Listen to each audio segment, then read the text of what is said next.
We got several that are still eating dessert or eating their meal. We all continue on with it. But we've got several that have a long drive tonight. I don't want to keep them too long. Not very good job getting some of them. No. First thing I want to talk about on the screen up here, we're getting ready to launch a new Facebook page for Tennessee ISA. It's been TENNESSE, Slow Pitch Softball. Now it's just going to be TN. The reason we're changing it, we're adding a player classification list. And I want to thank my IT department, which is my daughter's, for putting that all together. And son-in-laws, they help too. But we're going to have a ranking for every player in the state. They'll have a level that they can play at. They can't drop below one class from that level. If they're a D player, they can't go no lower than E. If they're a C player, they can't go no lower than D, and so forth. Tennessee ISA, we've never had that. That's the one thing that they beat us up with. Teams do of what class am I, or who's legal, who's not legal. Very soon we'll have it all done. Go ahead and show them that part of the. So on the Facebook page, players will be able to click on this link. We'll also have a QR code at our earlier tournaments.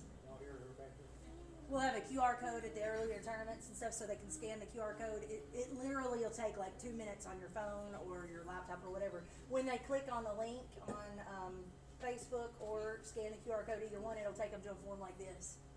And it's... You better read that because it's too far back. Yeah. So they just have to fill it. It just says ISA softball player classification. You start out by just putting in your email, your driver's license number. Now, I know people aren't eager to share that, but that'll help the directors identify players when they're there. This form, so as a player, you would fill this form out and you'd put your information in. As a director, you'll receive everyone's information and you'll have it at your hands. Now, also as a player, we'll produce a public sheet.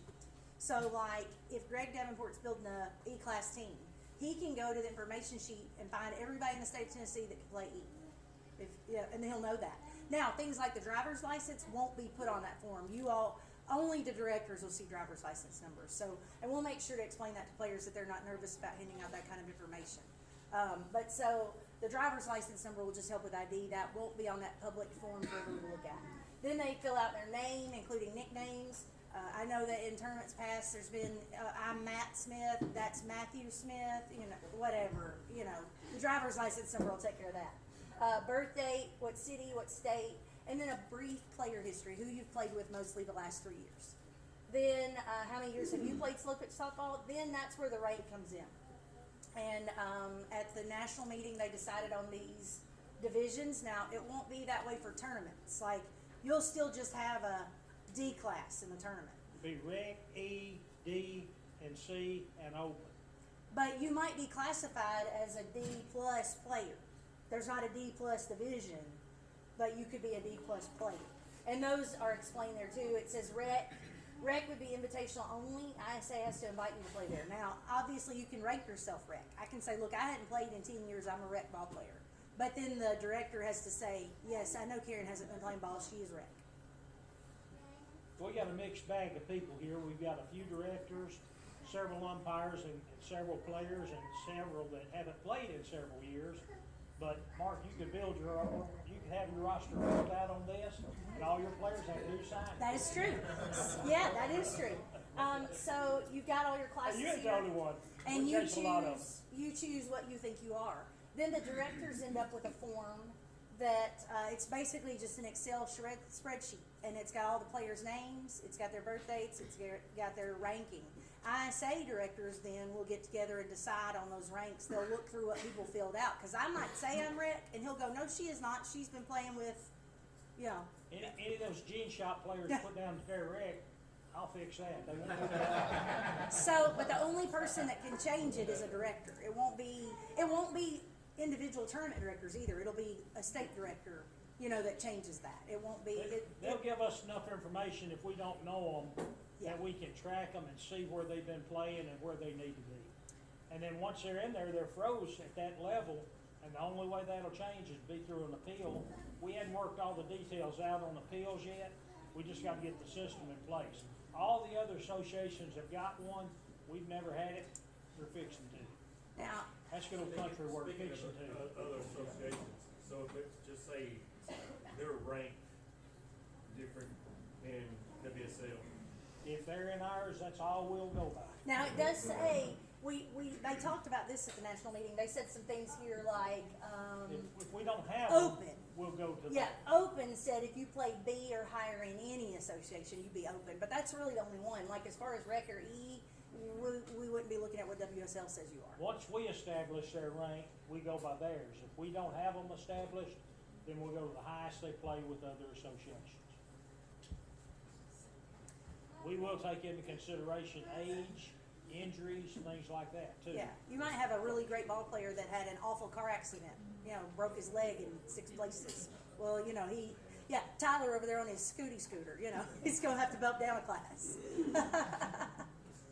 So, But that's coming. We haven't released it yet, so you can't get on there and see it yet. We've gotta wait. We've been in communication with Mike Caldwell, the national CEO, Hank Hefner, the assistant CEO out of Georgia, and JT Moore, regional, and we're gonna be with,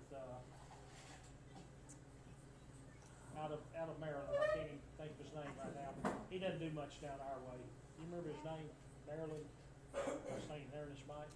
I know it, but I'm having one of them senior moments. Y'all just have to bear with me. I can see his face when I get close. Yeah. Tim McElroy just popped in my head.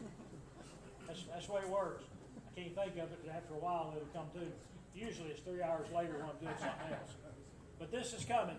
And I sent an email today to those guys that are, where they're taking a final look at it. Tennessee created this, not any of the other states. Chris Ledbetter loved that, if you do something to argue about me. oh, I don't even wanna talk to him about He that. argues We've too already much. talked, I told him I had a plan. If he argues too much, every time he argues, I'll raise He'll it. be in that. Carrying that Bronco went Oh. off. I'll have him playing open for long. Yeah, I was gonna say, he'll be sitting in the open class. We'll run Hey, that I'm by done and for you have spite. to umpire. But anyway, that's some things we've got going on in Tennessee ISA right now. We've added a feature. Y'all remember the ones of you that hadn't played it to your softball wire used to have a message board? Well, this has pretty well replaced it. But you still have a lot of silly comments, and I tell them flat out, you get on there and you say stupid things, I'll ban you. I don't need your dumb comments. If you wanna be constructive, we'd love to hear from you. We've got a section that's gonna be in this one, go to the, put me in. I did coach. see it, right here. All these people won't get picked up, when their team's not playing, they wanna go play. There's players that play every week, sometimes with 4 different teams in a month. If they're the right rank, they'll be fine. But they always wanna fill the board up with, hey, I wanna get picked up. We've got a place they can go and do it, and that's the only place they'll be allowed to do it. Got a buy and sell place too. That where way, you can that way the sell equipment. information that we're I'm putting always out like, Bill Jones, will be right there. The new rule book is on there. The new rule book's on there and The a new link roster's to on the there. national website Yep. for ISA's on there. The roster's on there too, and it's a digital roster, so like you said, Mr. can edit Wassel it, could fill type it it in out. there and upload it. And you can save one copy if you, in the old days, we had the same team. All these guys that played my age and everything, or y'all are younger, most of you, I know it. You can fix say my age. But we had the same team every week. You knew who was gonna be there. You could have that roster filled out and done. Today's world's a little bit different, ain't it, Bubba? You grew up the same way. We just lost our internet. Well, we're through with that. Yeah, anyway. yeah.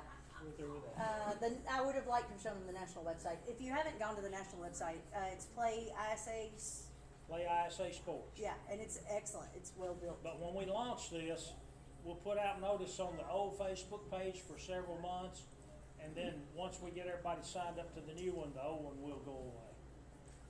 We didn't have full control of the old one, and with the player classification thing, we had to have full control. Questions? Just a little business. I think there was a question about Some of y'all are copyright. probably like, well, yeah, it don't mean nothing to me.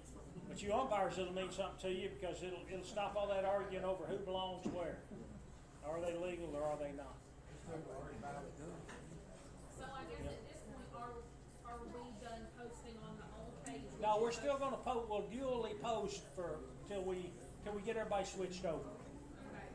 Okay. Once we get them switched over, then that one will be taken down. We'll put a message on our old one that says we're getting ready. We probably ought to set a date, like say April 1st, we're using our new one or whatever. Well, I don't know what date. I'm waiting on the national office to give us the go-ahead, and then we will come up with a But date. we can say it on our old It one has to as start. of this date, this won't be active I anymore. don't do a lot of Facebook, but I like doing this this makes it a lot simpler to advertise tournaments and even get people signed up on it, some of them.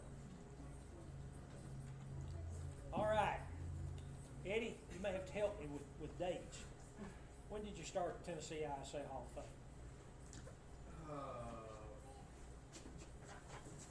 I was thinking. 2001, I think. Okay, 2001, 2002, 2003, 2004, I think.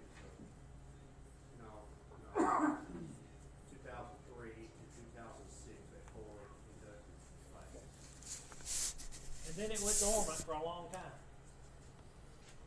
Had a couple of other state directors in there. I became state director in, were you 06, was that your last? 06 was my last year, and Cody was there 1 year. That's probably 8, So 8, because 2008. he did Smiley in 2009. Right. We inducted Smiley, Thomas Smotherman, the umpire. He got sick and was in bad shape. We inducted him just at his house. But the reason I talked about this for a long time before we get this going again, and we talked with Eddie, and he was excited about it too, and we were able to make it happen last year. And last year we inducted Breeze, Doug, Ernest, Lester, and Eddie into the State Hall of Fame. That was our introduction class. This year we've got 5 more that's going in. And I'm privileged to introduce them, and I'll do it one at a time. I've already told all of them they can speak. If they go over 2 hours, we're going to pass a collection. Tyler's a Baptist preacher. He's my son-in-law back here. This is the church he preaches at. Him and Lori's his wife. This is my daughter Karen. Her husband's with his mom tonight. Couldn't be here. And then Rachel and her husband Jeremy back there, and our 5 grandkids.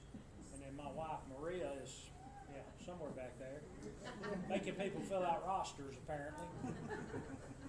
But they're the bunch that put all this together, and I'm gonna publicly say I appreciate them. They put on a pretty good spread. And connections to get things like that ISA sign. That lady may never get it back. I get it back in my car, it might slip away. But anyway, that's the way we started out. And one of our inductees tonight, Buddy Majors, was in the hospital as of till Friday morning. Buddy's had a problem with, he had surgery in his neck and he had some kind of reaction. He's under medication. He thought it was a heart attack. It was affecting his heart. Greg, you can correct me if I'm saying it wrong. I think that's the way it was. And they've got him on medication that should get him straightened out. He's texted me 3 times today telling me how bad he wanted to be here. But maybe he'll be with us next year. And I'll go in and tell you, the first Saturday of every January, we're gonna try to do one of these. And even though you're already inducted, those of you that have been, keep coming back. You're part of this organization. We want you to be here to see the next group that goes in. I'll tell you a little more about what we've got lined up for next year. But right now, I would like to introduce the first inductee, tell you a little about him, and I did this alphabetically so you can kind of figure out where you're coming from. This gentleman, I played against him.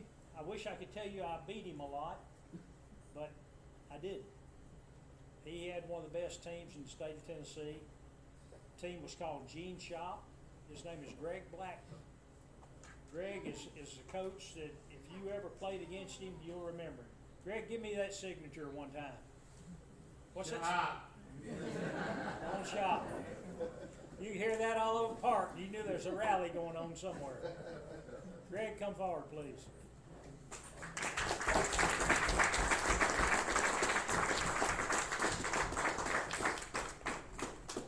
Doing pictures. Where you want to do that? Right there. Come right here, bud. Thank you, my friend. Take a look at her. Give me that hand back. Okay.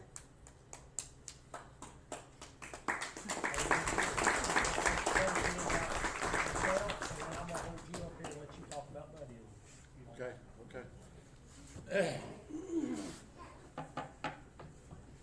Well, first of all, like to, congratulate all the inductees that are coming in the Hall of Fame tonight. I sat with two umpires. I sat there, didn't tell me there's already in the Hall of Fame, and they play in this role, but you know what? It was nice to meet them and nice to talk to them, and this, I remember this umpire, Breeze. Does anybody know Breeze? I wanna say he was a great man, great umpire, and he was a tribute to the team, to the game, and I wanna tell you how proud I was of him being inducted too, you know. So anyway, me, I come from a little old town in West Tennessee, McKenzie, Tennessee. It's about 6,000 population town. I played college baseball and basketball. When I got out, I've been so sports orientated. I had to play some kind of sport, so I chose softball. And I started at the very bottom, D class, and I thought, well, I don't have the players to play in the upper class, so I'm gonna have to do what I gotta do to get where they're at. So we started D class, and we had a pretty good little D team. We had to really work hard to get to know each other. We didn't have no what you call great players. We didn't have no, just real. We had a bunch of okay players, but these okay players become better as time went on. We played more competition and everything, and we've done so well at D that they bumped us to C, and then from C, I guess we won too many state tournaments, and they bumped us to B, and then we got to B, and we won a couple worlds, and so it just went on, and every classification that we ever played, we wanted to be the best, not in the state, but I know this, but in the United States. So we had to travel to play teams that were a lot better than us, or a higher classification than us. That's what I did for my players, to make them better. And you know what? As a result, I gambled, and we got stronger, and we accomplished quite a bit. We won several states, won several worlds, but it never was about me. There was a lot greater coaches, a lot better sponsors than me. I was just an okay coach, you know. But, every now and then I'd have to jerk a knot in somebody's butt for not doing the right thing. And I just, we had my softball career, I could never put it in words. Money, materialistic stuff, can never buy what I'm receiving tonight. And it's something that I'll always have. And my boys, they've done this for me. They believed in me, I believed in them, and that's what made us what we were at the end of the time. And he wants me to talk about Buddy. I'll be glad to talk about Buddy, because Buddy was such a big impact player for all my success of winning the state tournaments. And I remember you as an umpire, my friend. And did you ever make me walk to the park? Maybe. Huh? Maybe. I think so, okay. But anyway, ISA has been real good to our team, and made our team a better team. We played a lot of ISA softball throughout my career. And I coached for 35, 40 years.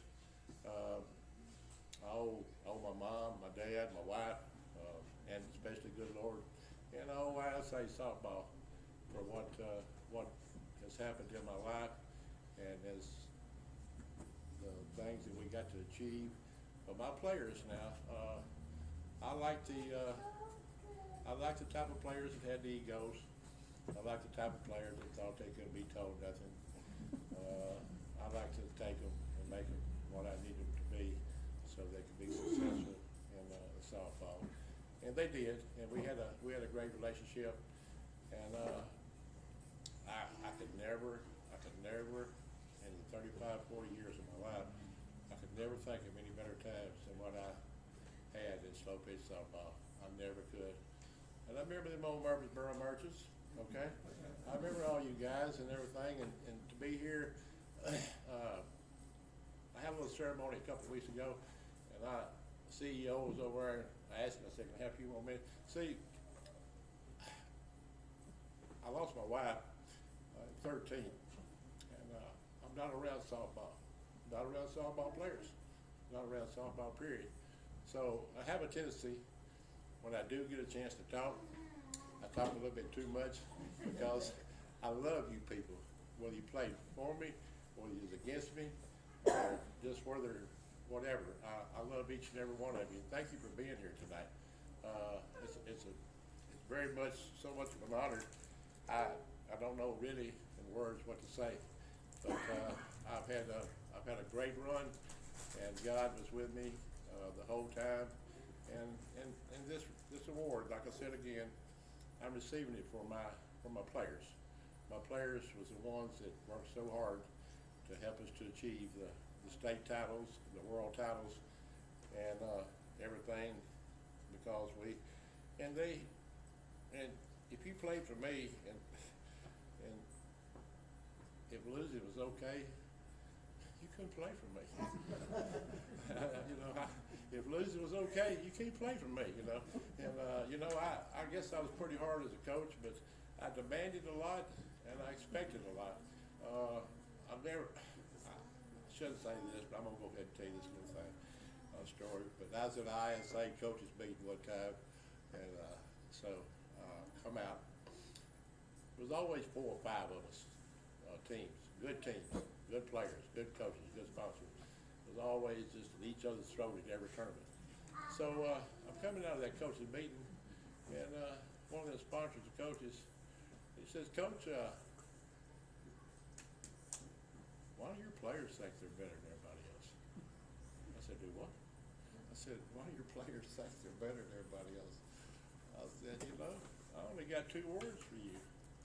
And he said, what's that? I said, hell, they are.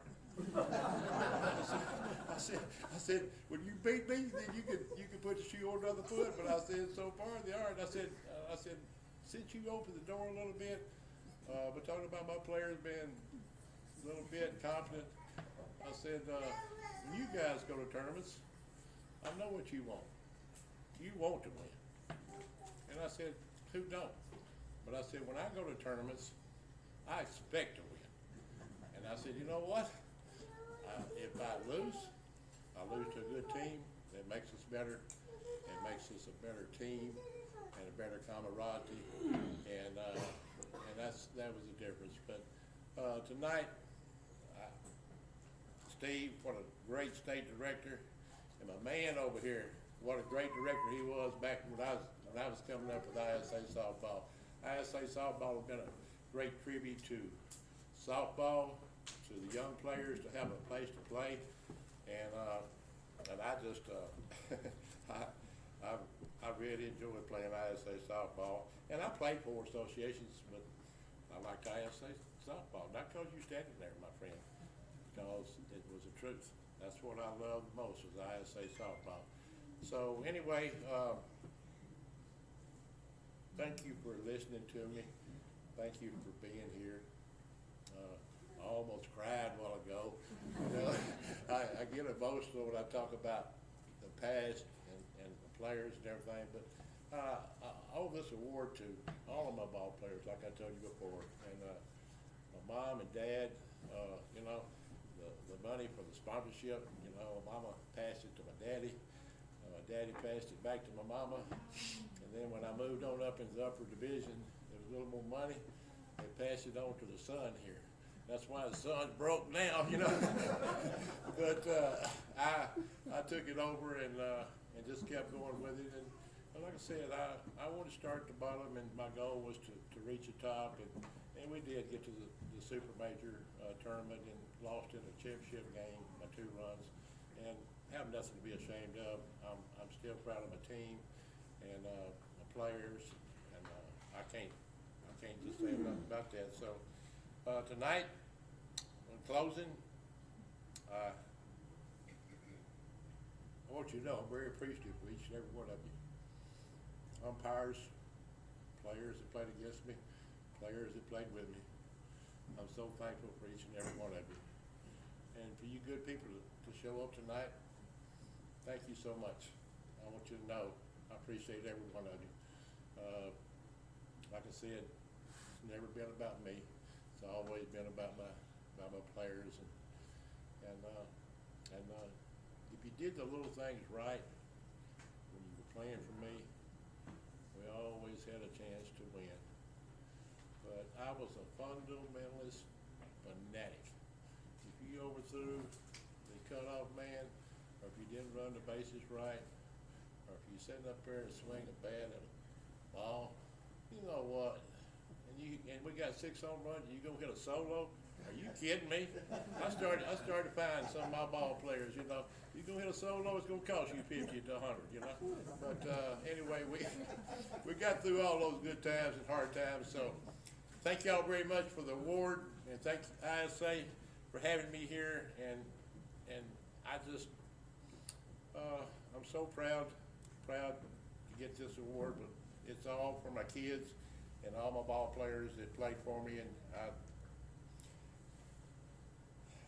had a great mom, great dad, had a great wife. My wife traveled with me everywhere I went, everywhere. So she was such a big part of this, and I hope she's got a smile on her face, my mom and dad too, so. All 3 of those ladies are lined up by the fence watching you right now. Yeah, well, you know, it was funny, my mom and dad, my dad drove my mother and her twin up there to the ball tournaments, and when they get to the ball field, I noticed my daddy, he would go one way, and my mother and her sister would go the other. So I asked my daddy, I said, what's that about? And pardon my language, I know we're in church, but he said, hell, you ought to ride with them 2 women, 3 to 4 hours. He said, I've done had to stop the car twice. I said, for what? He said, because they're getting into it. I said, my God, Daddy, they're 80 years old. I said, so anyway, it was a lot of fun, and from what I gathered, what information when I talked to these other umpires and people that the game has changed so much, but you know what? At least the game is still there. Still a great game. And still a great game, and you, ISA has been so good to coaches and sponsors and players and everything. So thank you so much for my award, and in closing, shop.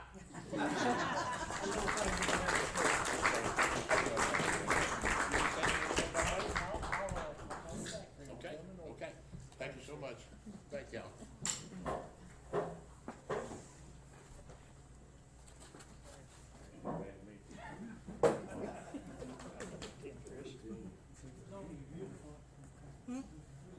Nobody, it's just video.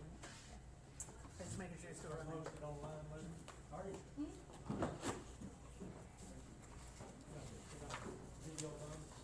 Our next inductee is a lady that I didn't know much about her for the first part of her career, because she played another association and umpired with them. But she started playing ISA, and she's a lady. I'm not gonna pull any punches. I'm gonna tell you, first time you meet her, you think, doggone, this is a mean woman. But when you get to know her, she was a woman that everybody loved. Angie Blythe, and I'm gonna ask her husband at the time, Bubba, and her son Cody,